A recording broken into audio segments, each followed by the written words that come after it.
3:17 in the morning. Margaret opens her eyes again, the fourth time tonight. She lies there in the dark, listening to the steady rhythm of her husband's breathing beside her. He's asleep. He's always asleep. And in that quiet darkness, she wonders, is this just how it is now? Is this what the rest of my life will feel like? Awake, alone, waiting for morning. This is Margaret's story, but it might also be yours. Let me tell you about Margaret. She's 68 years old, a retired teacher, 35 years spent shaping young minds. She was the kind of person who could manage a classroom of 30 children without ever raising her voice. Organized, capable, in control.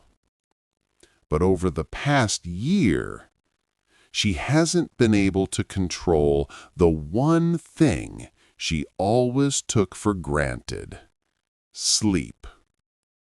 It started small, waking up once a night to use the bathroom.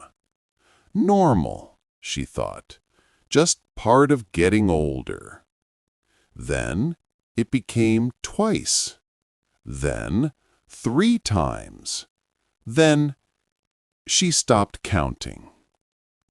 Most nights now, Margaret lies awake from 2 a.m. until 5 a.m., just lying there, mind racing, body exhausted, but sleep refuses to come. Her doctor called it age-related sleep disruption.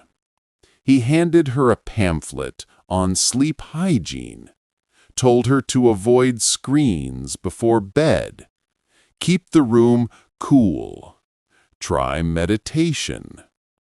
Margaret did all of it. Nothing changed. Here's what Margaret told me. She said, "I used to wake up excited. I had plans, energy, ideas. Now I wake up already tired, and the day feels like something to get through, not something to live." But you know what the hardest part was? It wasn't the exhaustion. It was the loneliness. Because everyone else was asleep. Her husband, her neighbors, the whole world.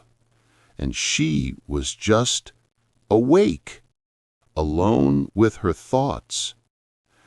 And at 3 a.m., thoughts are never kind. She started noticing other changes too. Her patience grew thin. She snapped at her husband over the smallest things. She forgot words mid-sentence. She cried without knowing why. One morning, she looked in the mirror and didn't recognize the person staring back. The dark circles, the heaviness in her eyes. When did I become this person? She wondered. That's where Margaret was for over a year, until she discovered something her doctor never told her. Before I tell you what Margaret discovered, there's something I need you to understand. Something most of us were never taught. Something doctors rarely explain. Sleep isn't just rest. It's when your body does some of its most important work. When you sleep, your brain cleans itself. Literally. There's a system called the glymphatic system. Think of it like a nighttime cleaning crew for your brain. It flushes out toxins, consolidates memories, repairs neural connections. But here's the crucial part.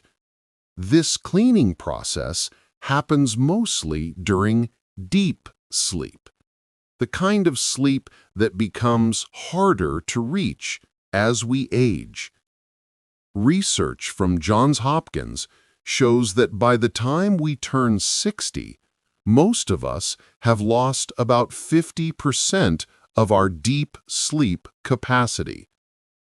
Not because we're broken, but because our bodies change. Our circadian rhythm shifts. We become more sensitive to light, sound, temperature. Our bladder capacity decreases. Hormones change, especially for women after menopause. And chronic low-level pain becomes normal. So when Margaret's doctor said age-related sleep disruption, he wasn't wrong, but he wasn't complete. Because while those changes are real, accepting sleepless nights as just part of aging, that's where the story becomes misleading. Margaret's body wasn't failing her. It was speaking to her. And it took one simple conversation with her sister to finally understand what her body had been trying to say. Margaret's sister, Linda, is 72. They've always been close. One Sunday, instead of calling, Linda showed up. They sat at the kitchen table in silence, until Margaret finally whispered, "I haven't slept more than 4 hours all week." Linda leaned in and asked, "Have you tried talking to your body?" Margaret almost laughed. "Linda, I'm exhausted, not crazy." But Linda didn't back down. "Every night before bed, I do a body scan. I notice what hurts, what's tense, what needs attention. And I've been sleeping better than I have in years." Margaret was skeptical, but she was also desperate. So that night, she tried it.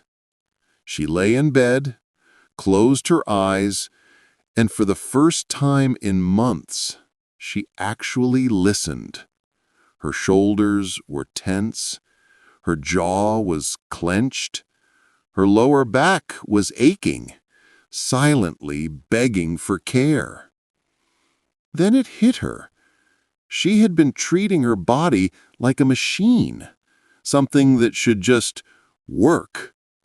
But machines don't feel. Bodies do. That night, she took a deep breath, released her shoulders, unclenched her jaw, noticed the ache in her back. She didn't fall asleep instantly, but something shifted.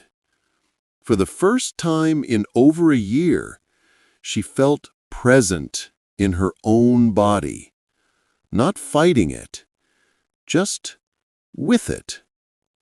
And over the next week, she kept doing it. 5 minutes every night, scanning her body, letting go of what she could. Her sleep wasn't perfect, but it was deeper, calmer, more real. Her doctor was right. Her body had changed. But what he missed was this. Her body didn't need more rules. It needed her attention, her kindness, her connection. About a month into her body scan practice, Margaret noticed something else. She still woke up at 3 a.m. sometimes, But the quality of those wakeful hours had changed. Instead of spiraling into panic, why can't I sleep? What's wrong with me? I'm going to be exhausted tomorrow. She started asking a different question. What is my mind trying to process right now? One night, lying in the dark, she realized something. Her mind wasn't racing randomly. It kept circling the same things: unfinished conversations, unexpressed feelings, decisions she had been avoiding. Margaret placed a small journal by her bedside, not to write in the middle of the night. That would only wake her up more, but to capture her thoughts the next morning, to see what her nighttime mind had been trying to tell her. And she discovered something remarkable. Her insomnia wasn't the problem. It was the messenger. She'd been carrying grief over her father's death 3 years ago, but never fully allowed herself to feel it. She'd been worried about her daughter's marriage, but stayed silent instead of reaching out. She'd been feeling purposeless in retirement, but kept telling herself she should be grateful. All of it was surfacing at 3 a.m., because that's when the defenses fall. That's when the truth speaks. So Margaret started facing those things during the day. She called her daughter and had an honest conversation. She joined a grief support group. She started volunteering at the library and found new purpose. And the 3 a.m. wake-ups, they didn't disappear completely, but they changed. Instead of feeling like punishment, they felt like invitations. Invitations to listen to what her deeper self was trying to say. Some nights, she'd wake up, recognize the thought, and drift back to sleep with ease.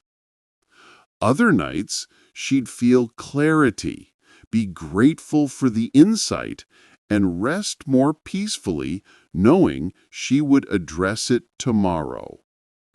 Margaret told me, "I used to fight my sleeplessness. Now, I work with it. And paradoxically, when I stopped fighting it, I started sleeping better." She learned something profound. Sometimes the cure for insomnia isn't forcing yourself to sleep. It's listening to why sleep won't come. 3 months into her journey, Margaret made another discovery. This one was almost embarrassingly simple. Her sister Linda came to visit and stayed overnight in the guest room. The next morning, Linda said, "Margaret, your bedroom is freezing." Margaret blinked. "What do you mean? It's temperature controlled." Linda smiled. "Yes, at 66 degrees. That's really cold." Margaret had always kept the house cool at night. Her husband preferred it, and for years it never seemed like a problem. But then Linda asked a question Margaret had never thought to ask herself. What temperature does your body prefer? That night, Margaret experimented. She turned the thermostat up just 2 degrees, from 66 to 68, and she slept 5 uninterrupted hours, the longest stretch in over a year. It sounds small, almost ridiculous. 2 degrees? But it wasn't really about the temperature. It was about something deeper. For decades, Margaret had adapted to her husband's preferences, her children's needs, her students' demands. She had become so used to accommodating everyone else that she forgot to ask, "What do I need?" The bedroom temperature was just the beginning. Once she noticed that, she started noticing everything. The streetlight outside her window. She got blackout curtains. The synthetic pillowcase. She switched to cotton. The bright blue glow of the alarm clock. She covered it. Her husband's snoring. She gently suggested he see a doctor. Turns out he had sleep apnea. After treatment, they both slept better. Each small change on its own seemed insignificant, but together they created something she hadn't felt in a very long time, a bedroom that actually supported her, not just a place she slept, a sanctuary, a space where her body felt safe enough to rest. 6 months after that first body scan, Margaret's sleep had transformed. Not perfect. Some nights were still hard. But most nights, she slept 6 to 7 hours and woke up feeling like herself again. Her husband noticed. "You seem lighter," he said. Margaret smiled. "I am," she replied. "I stopped fighting my body, and I started listening to it instead." She wasn't just sleeping better. She was living better, more present, more patient, more herself. And it all began with asking what her body was trying to tell her. So, what can we learn from Margaret's journey? I believe there are 3 connections that transformed her sleep and her life. Connection number 1: body and mind. Margaret learned that sleep isn't just about lying down. It's about releasing the tension her body carried all day. What can you do?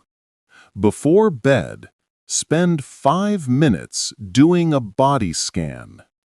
Start at your head. Notice your jaw. Is it tight? Let it soften. Move to your shoulders.